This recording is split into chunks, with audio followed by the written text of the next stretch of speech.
Ahora hará uso de la tribuna la maestra María Consuelo Mejía Piñeros. En consecuencia, se le concede el uso de la palabra.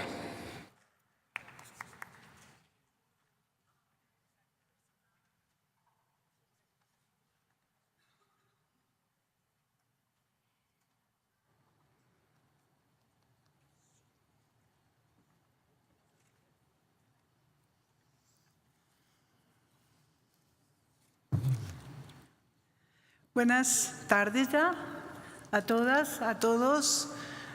Estoy muy agradecida por este evento tan importante, tan sentido, la presencia de dos presidentas de partidos, mujeres unidas siempre.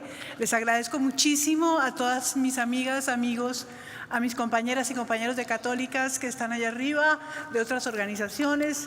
Allá las veo, allá los veo. A ustedes, mis amigos, familia.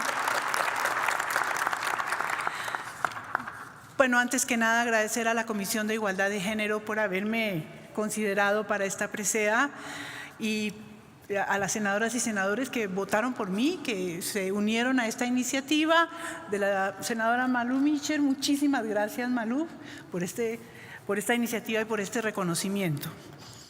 Vengo muy orgullosa hoy a recibirlo, pues este reconocimiento le corresponde también a mis compañeras y compañeros de Católicas por el Derecho a Decidir y a quienes integran nuestra Asamblea de Asociados que están aquí hoy acompañándome. Es un reconocimiento a la tenacidad y al compromiso a toda prueba que han venido demostrando por 25 años. Les agradezco a todas estas personas e instituciones que me han apoyado durante estos tiempos de protestas y propuestas. Y nombrarlas me llevaría todo el tiempo que tengo asignado para dirigirme a ustedes, pero quiero dejar constancia de que sin su acompañamiento y solidaridad este día no hubiera sido posible. Gracias, muchas gracias. Me honra compartir esta distinción con mujeres que han destacado por su trabajo en beneficio de los derechos de las mujeres, ya nombradas aquí, algunas de ellas, aquí está Gloria. Y me conmueve mucho que me den este reconocimiento justo en este año de esperanza, en el año en que celebro 40 años como ciudadana mexicana y 30 como activista feminista. Mi identidad mexicana es feminista.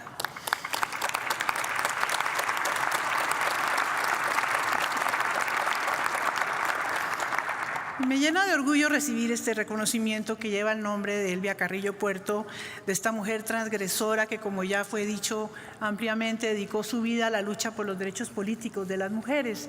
Aunque ya se dijeron varias cosas, yo quiero resaltar que ella tuvo la visión de discutir los temas relacionados con la sexualidad, el control de la natalidad desde su escaño en el Congreso de Yucatán y que además se enfrentó valientemente a la opresión religiosa, lo que ella vivió como la opresión religiosa, y por eso que lo hubieran apodado como la monja ronja del Mayab.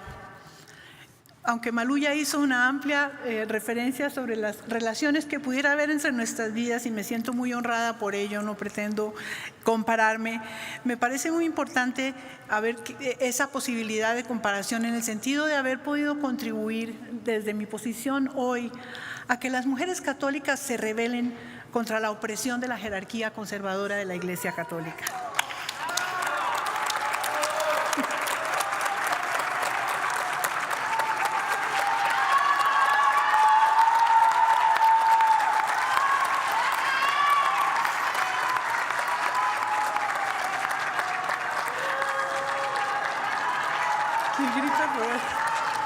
Pero no soy monja. No soy monja como tampoco lo fue ella, pero sin embargo siempre me he identificado con el rojo. El rojo es el color de la lucha por la justicia social. Ruego, por favor, respeto a nuestra oradora, que es además nuestra galardonada.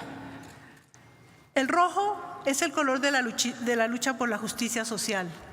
Así lo entendí desde que fui estudiante de antropología en Colombia, mi país de origen, y me pareció que había que estar del lado de las mujeres.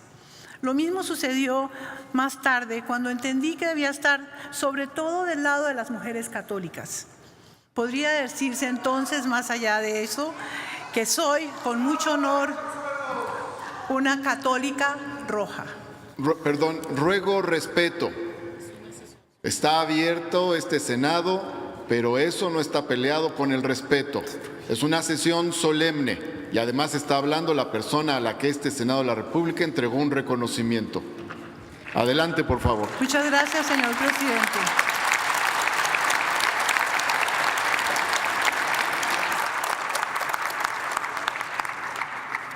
Cuando formé parte del Centro de Investigaciones Interdisciplinarias en Ciencias y Humanidades de la UNAM, me di cuenta con datos y testimonios dramáticos que las mujeres latinoamericanas enfrentan una desigualdad inadmisible.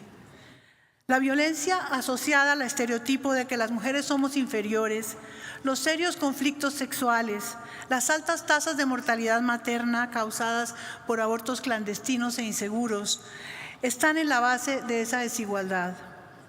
Las más afectadas son las mujeres marginadas, las indígenas, las afrodescendientes, las niñas, las adolescentes y las jóvenes, las que menos acceso tienen a la información y a la educación. Tristemente, las enseñanzas de la jerarquía católica conservadora refuerzan y mantienen esa condición. Puedo decir que luchar contra la injusticia social y por los derechos humanos ha sido mi causa de vida. Las muertes maternas por aborto son solo la punta del iceberg de la desigualdad de género. En lo profundo existe una dolorosa y extendida imposibilidad de que las mujeres vivan su sexualidad con placer, sin violencia, sin coerción, sin culpas. Que la vivan en tanto una de las dimensiones más importantes en la vida de las personas, una dimensión de crecimiento espiritual. ¿Quién no desea una vida sexual plena y responsable a la vez, ejercida con la conciencia tranquila y placenteramente? ¿Quién no anhela momentos de amor intenso, de pasión desbordada, con respeto y de manera consensuada? ¿Cuántas personas hemos tenido el privilegio de experimentar esos momentos? ¿Para cuántas en su lugar hay tragedia, sufrimiento, culpa, violencia y lucha de poder? Nuestro compromiso es hacer posible que las mujeres vivamos momentos de felicidad, de sentirnos valoradas por lo que somos y por lo que hacemos. Buscamos una sociedad en la que las aspiraciones de las mujeres sean consideradas legítimas y puedan convertirse en realidad. Imaginen las ilusiones, los proyectos, las esperanzas y las vidas malogradas de millones de mujeres sujetas a la dominación patriarcal. Imaginen el sufrimiento ante los obstáculos estructurales al reconocimiento de su autoridad moral, de su libertad de conciencia, de su plena autonomía. Al despuntar los años 80, un grupo de mujeres católicas latinoamericanas nos unimos para defender los derechos de las mujeres tanto dentro de la Iglesia Católica como en la sociedad, en especial el derecho a decidir sobre la maternidad y la vivencia de una sexualidad placentera sin consecuencias indeseables. Ser públicamente una voz católica progresista y liberal, alternativa a la de los obispos, nos convirtió en parte de la ola de movimientos católicos disidentes que ha tenido expresiones tan importantes como la teología de la liberación y el movimiento a favor del respeto a los derechos humanos, representados en México por los obispos Sergio Méndez Arceo, Arturo Lona, Samuel Ruiz y Fray Raúl Vera, y por sacerdotes como Fray Miguel Concha, Alejandro Solalinde y Fray Julián Cruzalta. También por teólogas feministas como Elsa Tamés y Pilar Aquino. En Perú, por Gustavo Gutiérrez, a quien se le conoce casi como el padre de la teología de la liberación. En Colombia, por Camilo Torres Restrepo. En Brasil, por el teólogo Leonardo Boff y por la teóloga feminista Ivone Guevara. En Europa, por el teólogo Hans Küng y por el movimiento de origen alemán Somos Iglesia. Y en el mundo, por los movimientos de sacerdotes casados, de personas católicas de las diversas identidades sexuales, de religiosas que reclaman sus derechos y de quienes exigen justicia para las víctimas de pederastia. Ha sido una ola de movimientos que han discrepado de las enseñanzas dogmáticas de la jerarquía, de su estructura piramidal, cerrada y autocomplaciente, que encubre crímenes y protege conductas claramente contrarias a los principios de la doctrina católica y a las enseñanzas del Evangelio. Las católicas por el derecho a decidir reivindicamos el ejemplo de Jesús, uno de los feministas más importantes de la historia. Jesús rompió con los prejuicios de su época y trató a las mujeres con el mismo respeto y dignidad que a los hombres. Tocó a la hemorroísa, una mujer considerada impura por estar menstruando, habló con la extranjera, incluyó a las mujeres en su grupo de seguidores más cercanos. Fue con las mujeres con quien compartió los momentos cruciales de su vida. La historia poco conocida de María Magdalena así lo demuestra. María Magdalena fue una líder de su movimiento religioso y Jesús le asignó tareas similares a las de los demás apóstoles. El patriarcado eclesiástico ha distorsionado esas enseñanzas, prácticas y tradiciones de Jesús. La misoginia se ha vuelto el rasgo definitorio de la jerarquía católica conservadora. Digo conservadora porque esa jerarquía ha ocultado los principios liberadores de la tradición católica, sostenidos y reafirmados durante siglos por un sector del pensamiento eclesial. En Católicas por el Derecho a Decidir nos basamos en esos principios: la libertad de conciencia, derivada de que fuimos creadas a imagen y semejanza de Dios, con autoridad moral y capacidad de tomar decisiones libremente y de acuerdo con lo que juzgamos mejor para nosotras, incluidas las decisiones relacionadas con la sexualidad, la maternidad y el aborto. Las decisiones tomadas en conciencia son decisiones moralmente válidas que deben ser respetadas, aunque contradigan las enseñanzas conservadoras de la jerarquía católica. Esta es precisamente una de las misiones de Católicas, que las personas creyentes puedan conciliar su fe con sus elecciones de vida. Donde hay duda, hay libertad. Dice la enseñanza del probabilismo desarrollada en el siglo XVII entre intensos debates internos en la Iglesia Católica. Las enseñanzas morales no son infalibles, es decir, no son dogma.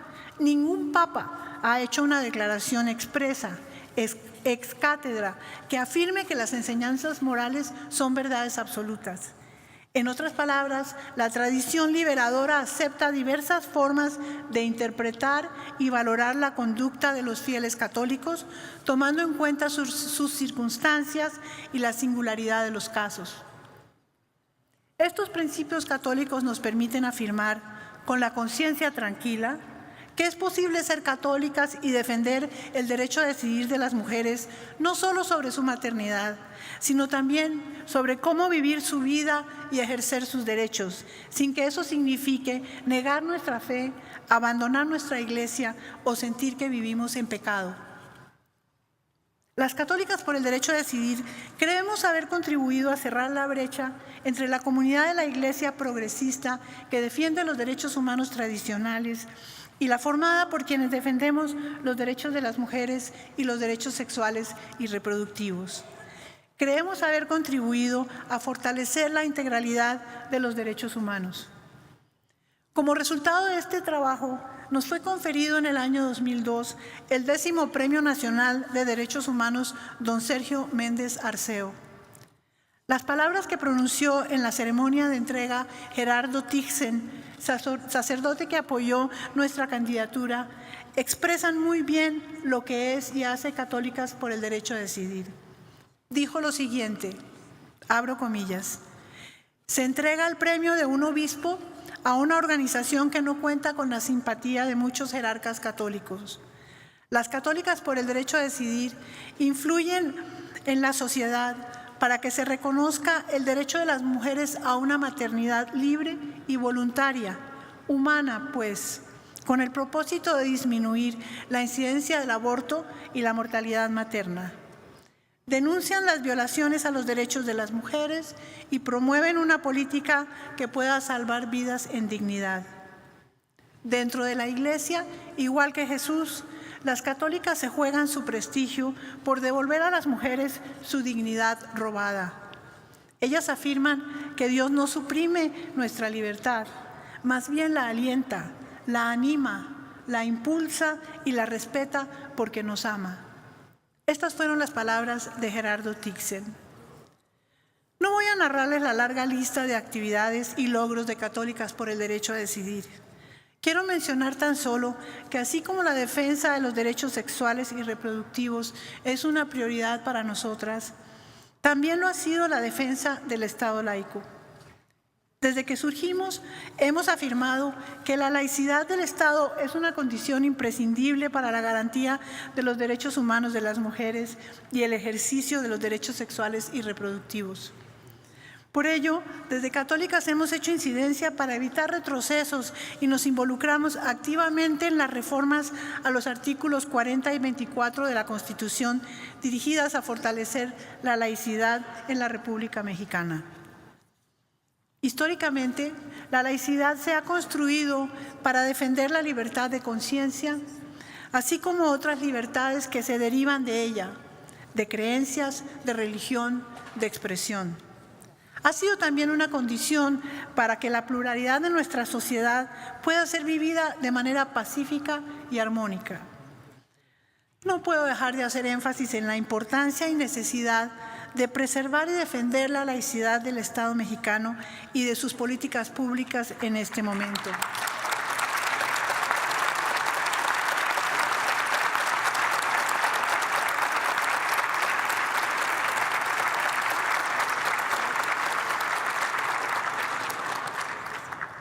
No permitamos un paso atrás si realmente queremos transformar este país. No hay justicia posible mientras se mantenga la brecha de desigualdad entre mujeres y hombres. Las Católicas por el Derecho a Decidir hemos colaborado en la lucha contra la violencia hacia las mujeres. Junto con otras organizaciones, en 2007, emprendimos la creación del Observatorio Ciudadano Nacional del Feminicidio, que desde entonces ha documentado y denunciado los feminicidios, es decir, los asesinatos de mujeres por razones de género y la violencia sexual contra las mujeres. Hemos exigido el acceso a la justicia de las víctimas y sus familiares a través de la implementación de los mecanismos que establece la Ley de Acceso de las Mujeres a una Vida Libre de Violencia, entre otras cosas. También hemos llevado a cabo 3 encuestas nacionales para conocer y difundir las opiniones de la población católica acerca de temas como la educación sexual, las familias, el uso de métodos anticonceptivos y el aborto. Están disponibles en nuestra página web para quien desee consultarlas. Los resultados de estas encuestas reflejan posturas totalmente distintas a las sostenidas por los obispos y confirman que nuestros planteamientos críticos y alternativos tienen un sólido sustento en las aspiraciones, las necesidades, las opiniones y prácticas de las católicas y los católicos mexicanos de hoy día. Con el objetivo de dar a conocer estas posiciones diversas y nuestros argumentos sobre los derechos de las mujeres en la Iglesia y la moral sexual, produjimos una serie animada, Catolicadas, que ha tenido una acogida impresionante en las redes sociales entre creyentes y no creyentes, especialmente entre la población joven. En la actualidad, Católicas por el Derecho a Decidir es parte de una red latinoamericana y caribeña con presencia en 10 países de la región y en España. Es mi esperanza que este reconocimiento sirva para llamar la atención hacia el trabajo de Católicas por el Derecho a Decidir y la urgente necesidad de defender los derechos humanos de las mujeres y las niñas, de proteger la laicidad como un principio básico de la democracia y de luchar contra los fundamentalismos religiosos en ascenso. Sin laicidad, no podríamos vivir libremente de acuerdo con los dictados de nuestra conciencia. Tampoco hubiera sido posible mi presencia hoy en esta alta tribuna. La conciencia es libre, el Estado es laico. Muchas gracias.